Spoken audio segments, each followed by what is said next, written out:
Well, hello viewers. This is my desktop review of the FN SCAR 17S, chambered in 308. So let's go ahead and get started.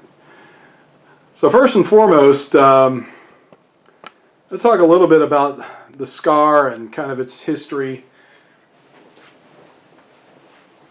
I'm not going to spend a whole lot of time on it because there's a lot on the internet about it, but basically the SCAR was the answer to the Special Operations Command request for a 308 battle rifle and a 5.56 battle rifle to replace about 5 different guns, AR-based platforms that they had. And so the original, what was called the SCAR Mark 17, was that rifle. This is the civilian version. It's semi-automatic, and it's chambered in 308. What's really unique about this gun is it has probably one of the nicest actions and one of the lowest felt recoils of any 308 battle rifle, and we'll kind of go into that in just a minute. So let's go ahead and get started. First and foremost, the answer is yes, these things cost a lot. I went ahead and bit the bullet on this one. I got a pretty good deal on it. I've seen these and they're in the high $2,800 range. I got a good deal on this one. It was slightly used, and when I say slightly used, it was bought by a gentleman. I don't think it was ever fired, and I got it secondhand. But these rifles are you pay dearly for them. I will say that you kind of get what you pay for though, because these are truly unique guns, and they've got some unique features about them that make them different than their competitors. So let's go ahead and get started, and we're going to do a muzzle to buttstock kind of overview on this particular gun. So first and foremost, when you spend all that money with FN, it comes in a simple cardboard box. And I've talked about this in the past. You know, when you spend that kind of money on something, it'd be nice if it came with a slightly nicer case or something to make you feel a little bit better about your purchase. I get it. For some of you guys, this is you know, for some of you hardcore guys, it's a tool, it's mil spec, all that other stuff. I can appreciate that, but the fact of the matter is this gun was purchased, you know, as a civilian version, and was purchased, you know, as a recreational tool, and maybe a you know, some type of competitive shooting or self-defense type gun. So it would be nice to have sort of a little bit more of a purchase experience when you get it. But that's all I'm going to say about that.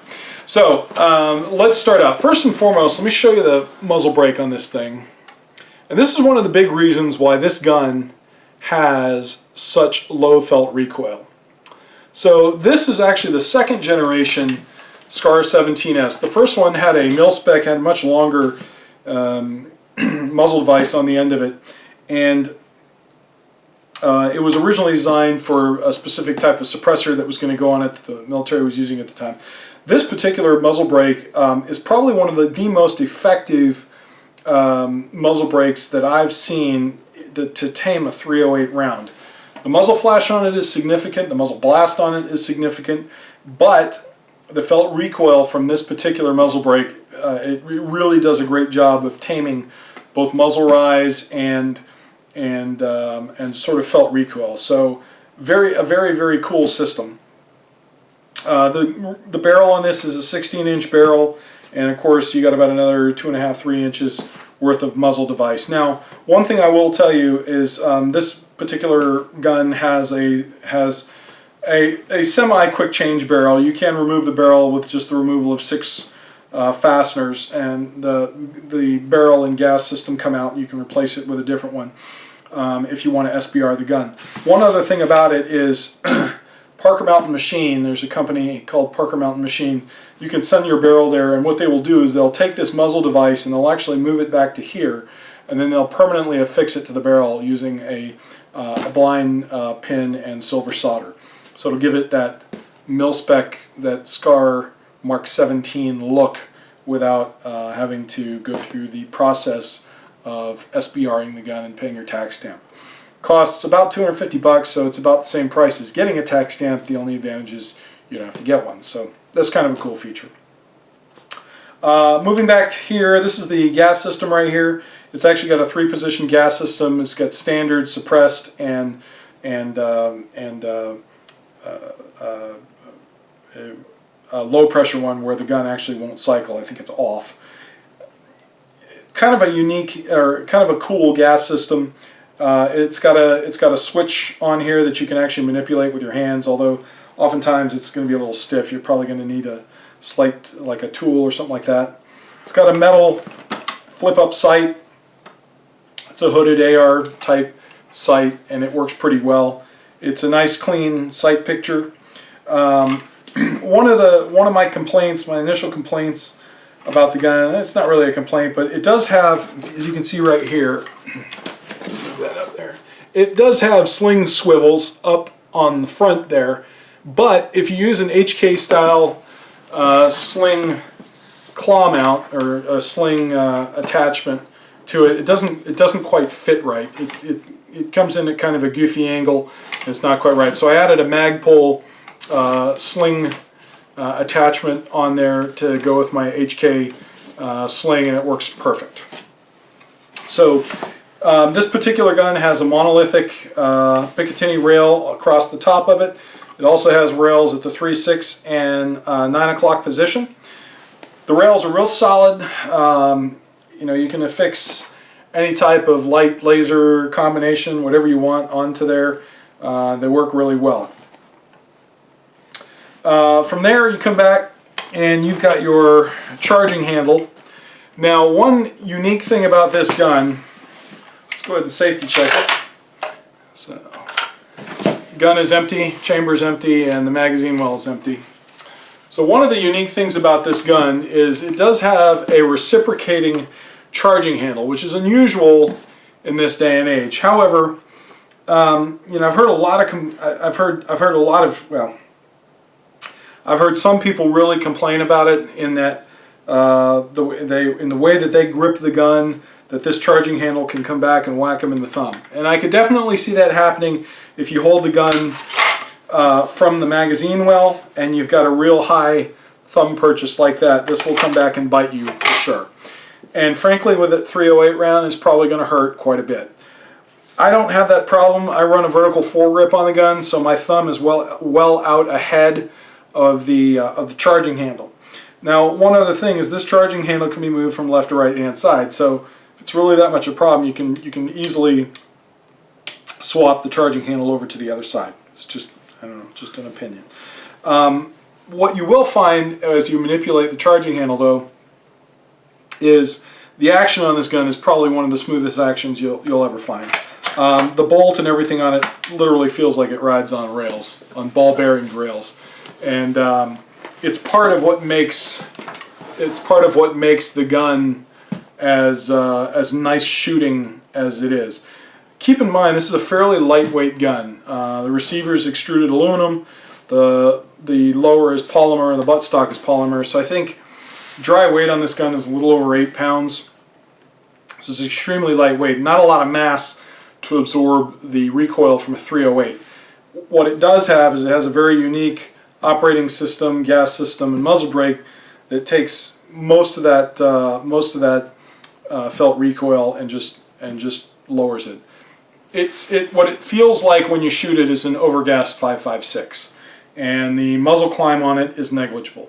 I will tell you that if you're used to shooting .308, especially in, let's say, an HK91 series, PTR91 type weapon, or an M1A, this thing will feel like there's something broken because it recoils so little in comparison. The charging handle is ambidextrous. You can set it from one side to the other. It's a very nice, to me, it feels very nice. My one complaint about this charging handle, I've got another one on order. I actually ordered a GG&G charging handle for it. It's just a very simple plastic knob. I don't know if you can see that right there. Just a real simple plastic knob on there. And a little disappointing on just kind of how cheap that feels for such an expensive rifle, I would have liked to have seen a slightly better setup on just sort of the quality of that charging handle. But hey, it is what it is, and it's easily replaced. The controls on this gun are ambidextrous, as almost all of them are these days. At least the magazine release and the selector lever. The bolt catch and bolt release are AR style, and they are only on the left side of the gun. So if you're a lefty, you'll have to order. There is a right side mag. I forget what it's called now. It's a little lever that comes down here and into the trigger guard, so you can manipulate it from the right side of the gun. But that is available, so you can truly make it ambi. Moving to the back here, the gun uses a unique stock. One of the cool parts about the stock, it's a 5-position telescopic stock, and then it also has this this adjustable comb here so that you can adjust your cheek weld on the gun depending on what type of optics you're running on it, and that's really pretty cool. The stock is also side folding because the gun. Do this with it. This particular gun, I have not done this much, so it's kind of tight. It is side folding and it locks in place, and it will fire. The gun will fire with the stock folded. Not that I think you'd probably want to do that, but it does. It does and will operate that way. From there, you've got your rear sight. One of the kind of the weird things about the sights on this gun, the rear sight, it sort of locks into a detent, but there's no manual lock on it. The front one there's a manual lock, so you cannot force it down. This back here, you can't force this up or down without depressing the little button here. The rear sight doesn't have that feature. I'm running an AimPoint Comp M2 on here with an arms mount, and I like this particular setup. I don't shoot in excess of about 100 meters, 200 meters, and this works fine for me. If I really need to, I've got a magnifier that I can slap on the back of there if I need to reach out further than that. But realistically, if you're shooting over 100 or 200 meters, you're probably better off with a different gun, or certainly different optics, I should say. This gun is absolutely spot on accurate, well in excess of that. But for me, anyway, I don't really have a place or a need to shoot much further than that, so the red dot optic for me works fine. Talk a little bit about the magazines, or the lower. On this gun, it's got a military grade trigger on there. It is not the best trigger in the world. Now I will tell you this, it's completely adequate for what I need it for. You can upgrade the trigger very easily to a Geissele Super Scar or something like that. That's an additional couple $100 to $300 for a fancier trigger. I don't have any real complaints on this trigger though. So with that said, I'll probably just leave this one on there unless I just come across a great deal on a Super Scar trigger at some point. There are some people that swap out the lower receiver on this gun. The serialized part is the upper receiver. There are some that have swapped out the lower receiver for a different one that's made of, I want to say it's either magnesium or aluminum, and it takes SR25 mags, so you can get the Magpul ones. I don't have a problem with the polymer receiver. What I am going to do is I'm going to swap out the pistol grip for a modified Magpul pistol grip. Again, Parker Mountain Machine sells those in flat dark earth, so they go right in there. Despite the fact that this looks just like an AR-15 pistol grip, it does not, a standard AR-15 pistol grip will not fit on this gun. The receiver is slightly different, or the lower is slightly different. The magazines on this gun are proprietary to FN, so they get you a little bit right there. They're not bad. They're about 40, 50 bucks a piece, depending on where you find them. This one isn't done in flat dark earth. It's Cerakoted, so it looks pretty good in the gun. It does have the grab tab on the bottom, so if you're running it in a chest rig or something like that, or you need to evacuate it from the gun, it gives you some purchase if your hands are wet or sweaty or whatever. 20 round box magazine that comes with the gun, and it's nice. I like them. They fit in the gun very positively. They drop free and they're very high quality. When I purchased the gun, I went ahead and bought 4 or 5 of the magazines because they had them, frankly, and I didn't know how many I would need or how many I would end up not finding in the future, so I went ahead and got them when I got them. And I'll probably just stick with this lower. I know some folks like to swap it out for the Magpul mags. I've got enough of these magazines to keep me good with this gun. So overall, let's talk about sort of shooting it. I haven't put a lot of rounds through this gun yet. I've only shot probably about 500 rounds through it. 308 ammo tends to be a little on the pricey side, and so I just haven't. I've got a fairly nice stockpile of 5.56, but 308 I just never really bought a whole lot of it. I will tell you that this is probably one of my favorite. Let me back that up. My very favorite 308 battle rifle. Period. Full stop. I've got an M1A. Got HK91. All the different 308s. And this one is leaps and bounds better than any other 308 rifle that I've ever shot. Now, that is just my personal experience. I know some of you guys out there, especially your loyal, HK91 or Springfield guys, are going to be up in arms, but that's just my opinion. But to me, this is a those are great rifles, and they were great rifles for their time. But they're literally a phonograph player, a cassette player, and this is an iPod. And it's that much difference in its technology. And when you shoot it, about 5 rounds into it, you'll wonder how in the world you ever managed to survive with one of the previous ones. And it makes shooting 308 very pleasant. It makes shooting the 308 caliber round not only fun, but it makes it very practical to shoot. So I am wholeheartedly endorsing the FN SCAR. Now on the bad side, it is pricey, and everything involved with it is pricey. And I will tell you that